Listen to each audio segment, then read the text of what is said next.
ಕೇರಳ ಶೈಲಿಯಲ್ಲಿ ಮಾಡಿದ ಕುಂಬಳಕಾಯಿಯ ಸಾಂಬಾರ್ ರೆಸಿಪಿ ಇವತ್ತಿನದು. ಇದಕ್ಕೂ ಹಾಗೆಯೇ ಸಿಂಪಲ್ ಇಂಗ್ರೀಡಿಯೆಂಟ್ಸ್, ಏನು ತುಂಬ ಸಾಮಾನೆಲ್ಲ ಬೇಕಾಗಿಲ್ಲ, ಆದರೆ ತುಂಬ ರುಚಿಯಾಗ್ತದೆ. ಇದು ಸಹ ಸಿಹಿಯಾಗಿದ್ದು ತುಂಬ ರುಚಿಯಾದ ಕರಿ ಇವತ್ತು. ನಮಸ್ತೆ ಫ್ರೆಂಡ್ಸ್, ಗುಡ್ ಫುಡ್ ಲ್ಯಾಂಡ್ ಚಾನಲಿಗೆ ನಿಮಗೆಲ್ಲರಿಗೂ ಸ್ವಾಗತ. ನೋಡಿ, ಇಲ್ಲಿ ಒಂದು ಕುಂಬಳಕಾಯಿಯನ್ನು ತೆಗೆದುಕೊಂಡಿದ್ದೆ ನಾನು. ಇದರದ ಅರ್ಧ ಭಾಗ ಮಾತ್ರ ಇವತ್ತು ಮಾಡ್ತೇನೆ ನಾನು.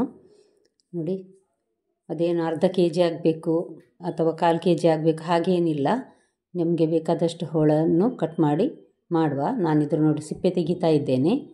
ಚಾಕುವಲ್ಲಿ ಕಟ್ ಮಾಡಿ ಸಹ ತೆಗಿಬೋದು, ಒಟ್ಟಾರೆ ಸಿಪ್ಪೆ ತೆಗೆದ್ರೆ ಆಯ್ತು ಇದರದು. ಮೊದಲನೇ ಬಾರಿ ನನ್ನ ವಿಡಿಯೋ ನೋಡುವ ವೀಕ್ಷಕರಾದರೆ ದಯವಿಟ್ಟು ಸಬ್ಸ್ಕ್ರೈಬ್ ಮಾಡಿ. ನಾನು ಮಾಡಿದ ರೆಸಿಪಿ ನಿಮಗೆ ಇಷ್ಟ ಆಗಿದೆ ಅನಿಸಿದರೆ ದಯವಿಟ್ಟು ಲೈಕ್ ಮಾಡಿ, ಹಾಗೂ ನಿಮ್ಮ ಫ್ಯಾಮಿಲಿ ಫ್ರೆಂಡ್ಸಿಗೆಲ್ಲ ಶೇರ್ ಮಾಡೋದನ್ನು ಮರಿಬೇಡಿ. ನೋಡಿ, ನಾನೀಗ ಇದನ್ನು ಕಟ್ ಮಾಡಿದ್ದೇನೆ. ಒಂದು ಮೀಡಿಯಮ್ ಸೈಜಲ್ಲಿ ನಾನು ಹೋಳು ಕಟ್ ಮಾಡಿ ಸ್ವಲ್ಪ ನೀರಲ್ಲಿ ಹಾಕಿಟ್ಟಿದ್ದೇನೆ. ನೋಡಿ, ಕಟ್ ಮಾಡಿದ ಕೂಡಲೇ ನೀರಲ್ಲಿ ಹಾಕಿದ್ದೇನೆ. ಇದರ ನಂತರ ಸ್ವಲ್ಪ ನೀರು ಹಾಕಿ ನಾವೀಗ ಬೇಯಿಸಲಿಕ್ಕಿದೆ.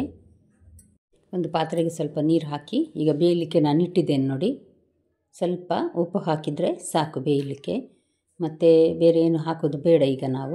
ಇವಾಗ ನಾವು ಮಸಾಲೆ ರೆಡಿ ಮಾಡುವ. ಇದು ಬೇಯುವುದರೊಳಗೆ ಮಸಾಲೆ ರೆಡಿ ಆಗ್ತದೆ. 3 ಬ್ಯಾಡಗಿ ಮೆಣಸು ತೆಗೆದುಕೊಂಡಿದ್ದೇನೆ. ಖಾರ ಜಾಸ್ತಿ ಬೇಕನ್ನಿಸಿದವರು ಸ್ವಲ್ಪ ಜಾಸ್ತಿ ಹಾಕ್ಕೊಳ್ಬೋದು. ಇದರಲ್ಲಿ 1 ಚಮಚದಷ್ಟು ತೆಂಗಿನ ಎಣ್ಣೆ ತೆಗೆದುಕೊಂಡಿದ್ದೇನೆ. ಅರ್ಧ ಚಮಚದಷ್ಟು ಮೆಂತೆಕಾಳು ಮತ್ತು ಬ್ಯಾಡಗಿ ಮೆಣಸು ತೋರಿಸಿದ್ದೇನೆ ನೋಡಿ, ಅದನ್ನು ಕಟ್ ಮಾಡಿ ನಾನು ಹಾಕಿದ್ದೇನೆ. 1-2 ಎಸಳು ಕರಿಬೇವು. ಇದನ್ನು ಚೆನ್ನಾಗಿ ಹುರಿಯುವ ನಾವೀಗ. ಮೆಣಸು ಕ್ರಿಸ್ಪಾಗಿ, ಮೆಂತೆಕಾಳು ಸಹ ಫ್ರೈ ಆಗಬೇಕು. ಈಗ ನೋಡಿ, ಒಂದು ಮಿಕ್ಸಿ ಜಾರಿಗೆ ನಾನು 1 ಕಪ್ಪಿನಷ್ಟು ಫ್ರೆಶ್ ತೆಂಗಿನ ತುರಿ ಹಾಕಿದ್ದೇನೆ, 1 ಕಾಯಿ ಮೆಣಸು, ಮತ್ತು ಈಗ ನಾವು ಹುರಿದ ಮೆಂತೆ ಮತ್ತು ಮೆಣಸು ಕರಿಬೇವನ್ನು ಅದಕ್ಕೆ ಹಾಕ್ತಾ ಇದ್ದೇನೆ. ನೋಡಿ, ಗ್ರೈಂಡ್ ಮಾಡಲಿಕ್ಕೆ 1 ಚಮಚದಷ್ಟು ಅಕ್ಕಿ ಕೂಡ ನಾನು ಹಾಕಿದ್ದೇನೆ. ಯಾವುದೇ ಬೆಳ್ತಿಗೆ ಅಕ್ಕಿ ಆಗ್ತದೆ.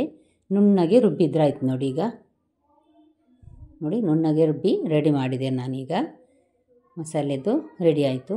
ಈಗ ನಾವು ಒಂದು ಪಾತ್ರೆಗೆ ಈ ಮಸಾಲೆಯನ್ನು ಹಾಕುವ. ಇದಕ್ಕಿನ್ನೂ ಕೆಲವು ವಸ್ತು ಹಾಕಲಿಕ್ಕಿದೆ.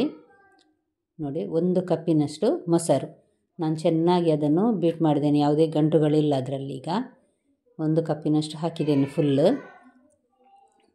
ಈಗ ಇದಕ್ಕೆ ಸ್ವಲ್ಪ ರುಚಿಗೆ ಉಪ್ಪು, ಬೇಯುವಾಗ ಸ್ವಲ್ಪ ಹಾಕ್ತೇವೆ ನಾವು, ಆಗ ಇದಕ್ಕೆ ಸ್ವಲ್ಪವೇ ಹಾಕಿದ್ದೇನೆ. ನೋಡಿ, ಇದು ಸಾಧಾರಣ 1-2 ಚಮಚದಷ್ಟು ಬೆಲ್ಲ ಹಾಕಿದ್ದೇನೆ ನಾನು ಇದಕ್ಕೆ.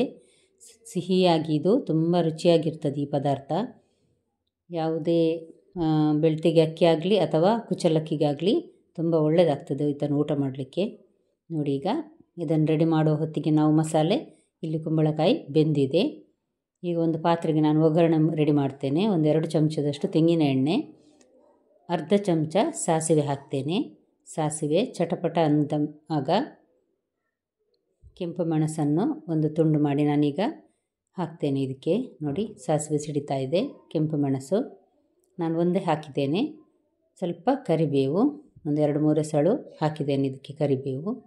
ಇವಾಗ ನಾವು ಮೊಸರು ಮತ್ತು ಗ್ರೈಂಡ್ ಮಾಡಿದ ಮಸಾಲೆ ಇದೆ ನೋಡಿ, ಅದನ್ನೀಗ ಹಾಕಲಿಕ್ಕಿದೆ. ಲೋ ಟು ಮೀಡಿಯಮ್ ಹೀಟಲ್ಲಿ ಉರಿಯನ್ನು ಇಟ್ಟಿದ್ದೇನೆ. ನೋಡಿ, ಸ್ವಲ್ಪ ಅದಕ್ಕೆ ನೀರು ಹಾಕಿ ಪಾತ್ರೆಗೆ ನಾನು ಇದನ್ನು ಹಾಕಿದ್ದೇನೆ. ನಿಮಗೆ ಎಷ್ಟು ದಪ್ಪ ಬೇಕು ಅಥವಾ ಸ್ವಲ್ಪ ನೀರು ಬೇಕನ್ನಿಸಿದರೆ ನೋಡಿ ಮಾಡ್ಕೊಳ್ಬೋದು ನೀರು ಹಾಕಿ. ಇದನ್ನೀಗ ಕುದಿಲಿಕ್ಕೆ ಇಡುವ ನಾವು.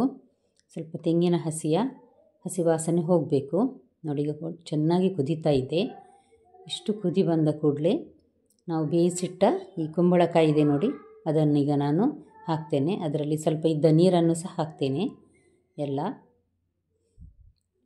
ದಯವಿಟ್ಟು ನಿಮಗೆ ಇದು ಇಷ್ಟ ಆಗ್ತದೆ ಅಂತ ಅನ್ನಿಸ್ಕೊಳ್ತೇನೆ. ಮನೆಯಲ್ಲೊಮ್ಮೆ ಟ್ರೈ ಮಾಡಿ ನೋಡಿ, ಖಂಡಿತ ನಿಮಗೆ ಇಷ್ಟ ಆಗ್ತದೆ. ನೋಡಿ, ಎಲ್ಲ ಹೋಳುಗಳನ್ನು ನಾನು ಹಾಕಿದ್ದೇನೆ ಇದಕ್ಕೆ.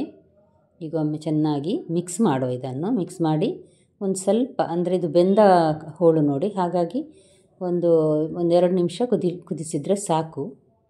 ನೋಡಿ, ಚೆನ್ನಾಗಿ ಕುದೀತಾ ಇದೆ. ಈಗ ಇದಕ್ಕೊಂದು ಸ್ವಲ್ಪ ಕೊತ್ತಂಬರಿ ಸೊಪ್ಪೊಂದು ಹಾಕಿಬಿಟ್ಟು ಈ ಸಾಂಬಾರು ರುಚಿ ಅದ್ಭುತವಾಗಿರ್ತದೆ.